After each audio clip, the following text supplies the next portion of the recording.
Hello team! Hello Millionaire Makers! This is your Coach Mon Reyes and today magkakaroon na naman tayo ng short training.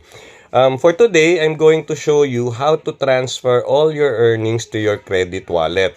Bakit ba importante yan? Okay, let me remind you, dito sa Live Good, if you're doing the business, if you're sharing Live Good to many people, weekly makakatanggap ka ng earnings. Plus, meron ka pang monthly earnings. So, 5 times ka makakatanggap ng earnings in 1 month.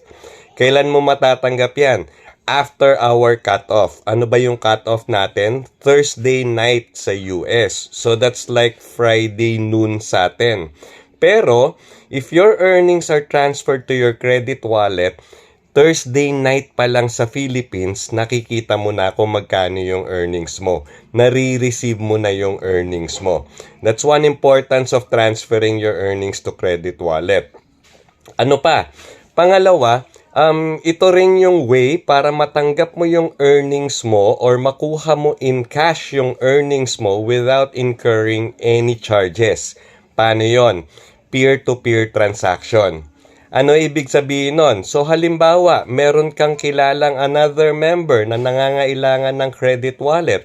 All you need to do is send your credit wallet to them.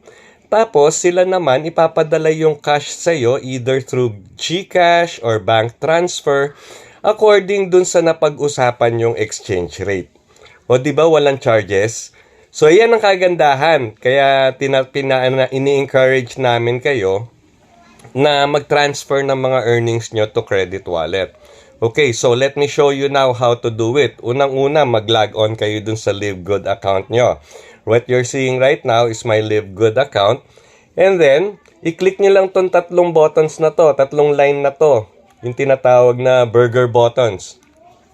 Tapos, you go to My Earnings. Yan. Once you're there, ayan yung mga option mo, pipindutin mo lang tong transfer commission to credit wallet.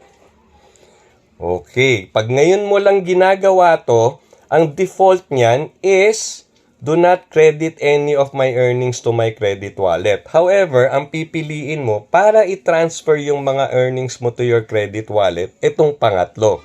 I would like to credit all my earnings to my credit wallet account. Okay, once na napili mo na yan, you click save.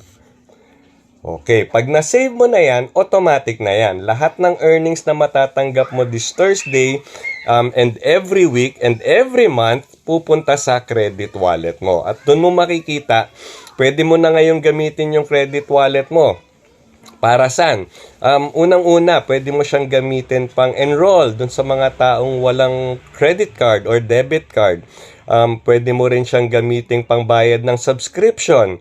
Or tulad nung sinabi ko kanina, pwede mong i-peer-to-peer transaction. Pwede mong ibigay dun sa ibang members para sila mismo ang magbibigay sa iyo ng cash. Magsisend naman sa iyo nung peso na either through GCash or bank transfer. Depende sa napag-usapan nyo. Okay? So, yan yung kagandahan dyan, Kaya lahat ini-encourage ko talaga kung bago kayo dito sa group natin or medyo matagal na rin kayo, however, hindi nyo pa nagagawa to, I really encourage you to do this. Do this, transfer all your commission to your credit wallet at dun nyo na lang i-monitor kung magkano na yung earnings na pumapasok sa inyo. I'm sure na palaki lang ng palaki yan. Alright? So, I'm rooting for success for all of you. If you want more trainings like this, mga short trainings para talagang ma-equip kayo in doing the business, just follow me sa aking Facebook account. Just search for Coach Mon Reyes. And also sa YouTube account, same Coach Mon Reyes din. While you're there already, mag-subscribe na rin kayo, i-hit nyo yung notification button para pag meron akong bagong video, mano-notify kayo. Alright, so more of trainings like this to come. Just stay tuned and I wish you all the best in doing all your Live Good business. Okay, that's it for now. Bye!